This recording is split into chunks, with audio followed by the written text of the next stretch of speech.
everyone, and welcome back to my channel, or welcome to my channel if you are new. Today I'm going to be sharing with you my very ambitious April TBR. I think I have 11 books on this TBR, and that's just this one. I might also be participating in a readathon this month, which will have its own separate TBR, so there's just a lot of books that I want to get to this month. I did purposefully pick like a big selection of different genres because I'm not really sure what I'm going to be in the mood for. I did a ton of reading last month because I have off from work and I have nothing else to do, and I've been loving it, but I'm just not sure what I'll be in the mood for this month, so I might not get to all of these. This might change. For now, I just picked out all of the books that I've wanted to get to for a long time, or ones that I'm really excited about, ones I've been neglecting. So yeah, let's just jump into it. Like I said, I've got a lot of different genres.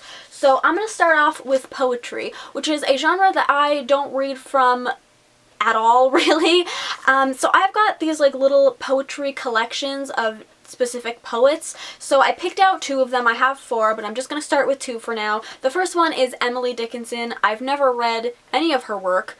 Don't know what to expect from it, but I wanted to read this one because she was mentioned in an American Horror Story episode, which is what I'm currently binging on Netflix. So it made me want to pick it up and see what she's all about. And then the other one I picked was William Shakespeare because it's Shakespeare. And again, I haven't read a lot at all. In fact, I'm pretty sure the only Shakespeare, at least that I remember reading in school, was The Tempest, and I did not understand it because I didn't understand the language. Hopefully now that I'm a bit older, I'll get more out of it. So yeah, I'm excited to see how I like poetry by just diving into the little bit of that. I then have two sci-fi books, Star Wars specifically, and that is volume 2 and 3 of the Jedi Academy trilogy by Kevin J. Anderson. The second one is called Dark Apprentice, and the third one is called Champions of the Force. I read the first book in this trilogy last year, I think, and I found it pretty fun and entertaining to read, so I wanted to continue with the trilogy. I just have never gotten around to it, but hopefully this month I will.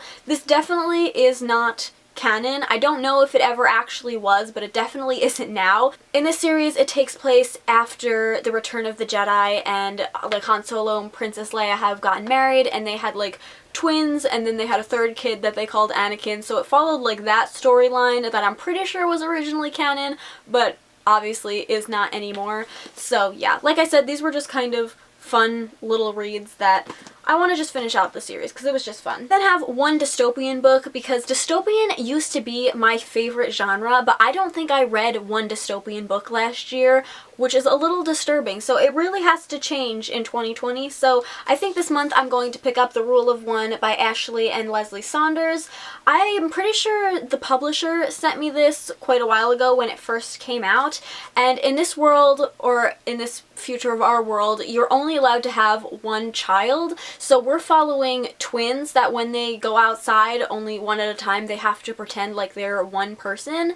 It sounds really, really interesting, and I think it's just a standalone, so I'm pretty excited to see what this is all about. I then have two mystery/thriller books on my TBR. The first one is The 7.5 Deaths of Evelyn Hardcastle. This book was very popular on BookTube last year, so I'm a little late to the game in picking it up, but just in case you don't know what it's about, in this book I think it takes place at a party and Evelyn Hardcastle is murdered, and we follow a character that has to wake up in the body of a different guest and just keep reliving the night until he solves her murder.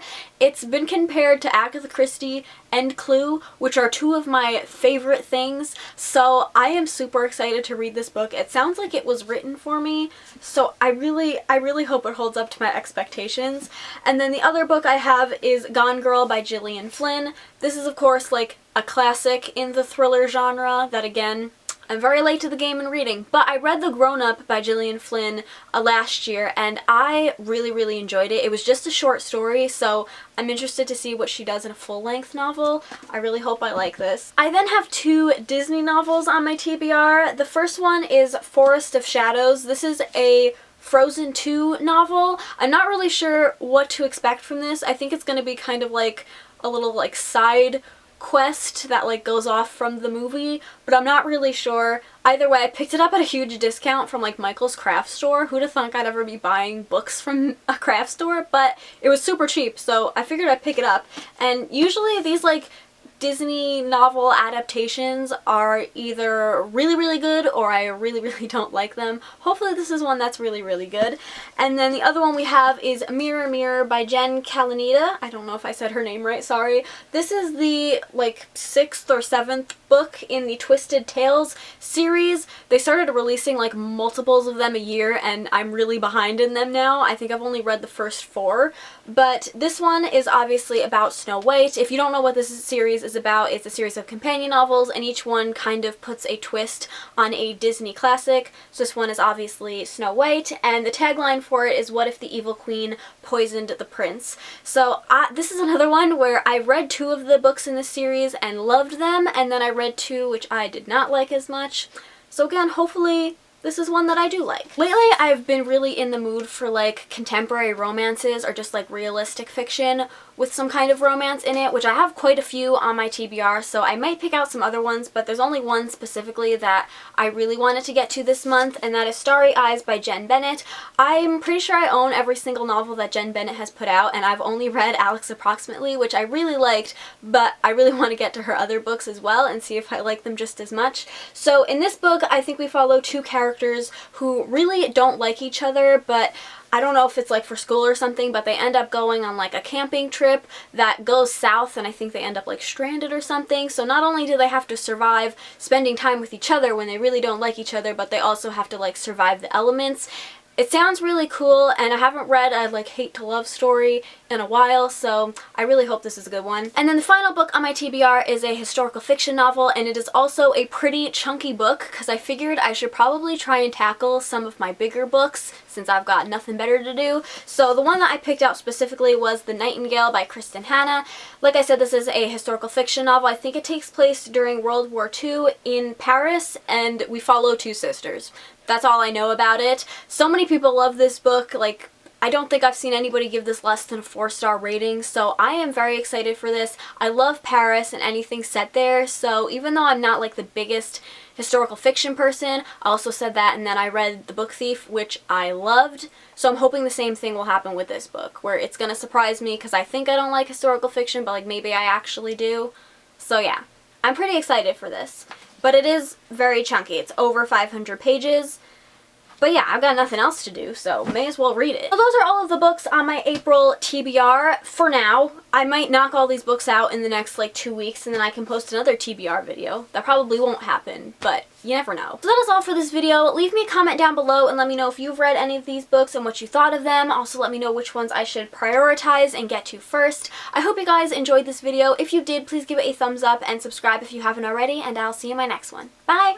Can we just appreciate my calendar page for today? It's Sergeant Tibbs rescuing the puppies from Hell Hall, and I just love it. Sergeant Tibbs might actually be my favorite character. He's definitely the most underappreciated character, and sometimes I think I should make like an Instagram account of like underappreciated Disney characters because there are so many, and it bothers me on a daily basis that people don't love them. Just saying. You hear that, Samson?